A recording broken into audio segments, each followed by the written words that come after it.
பாருங்க, ஒரு சின்ன விஷயம் சொன்னா யாரோ எனக்கு மந்திரவாதம் வச்சுட்டான், ஒரு சின்ன காரியம் இருந்தாலும் யாரோ எனக்கு எதுவும் செஞ்சு வச்சுட்டான், அதனால தான் எனக்கு தொழில் நடக்கல. யாராவது குடும்பத்தில் நமக்கு தெரிஞ்சவங்க மேல யார் மேலேயாவது நமக்கு துக்கம் உண்டாகி இவன் மந்திரவாதம் வச்சுட்டான், அதனால தான் இந்த மாதிரி ஆயிடுச்சு அப்படி சொல்லி நம்ம ஏதாவது காரணத்தை சொல்றோம்.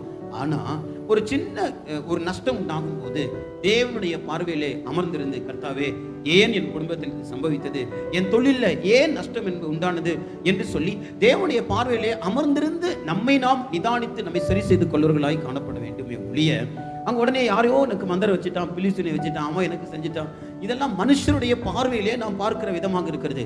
எனவே தனிப்பட்ட விதத்தில் தேவனோடு கூட தனித்திருக்கிற ஒருவன் தான் தேவனுடைய பார்வையை பெற்றுக்கொள்ள முடியும்.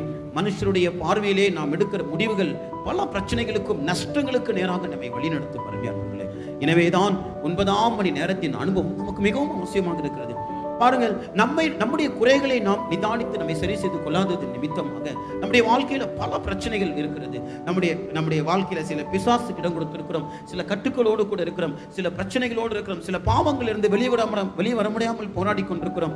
சில ரகசிய பாவங்கள் இருக்கலாம், சில மறைவான பிழைகள் இருக்கலாம். கர்த்தர் நம்மை நேசிக்கிறபடினால் அதை யாருக்கும் காட்டி கொடுக்காமல் கர்த்தர் நம்மை மறைக்கிறார், நம்மை ஊடுகிறார், நம்மை மன்னிக்கிறார். கர்த்தர் உண்மையுள்ளவராக இருந்து நம்மை நடத்தி கொண்டிருக்கிறார். அப்படி இருக்க அருமையானவர்களே, தனிப்பட்ட விதத்தில் நாம் தேவனோடு கூட இடைப்படுகிற ஒரு அனுபவம் என்பது நமக்கு இல்லாவிட்டால் நம்முடைய பிழைகள் நாம் உணர்ந்து கொள்ளவே முடியாது. கடந்த நாட்கள்ல நான் உங்களுக்கு சொல்லுகிறேன், சில குறைகளும் குற்றங்களும் நம்முடைய வாழ்க்கையில வந்திருக்கலாம்.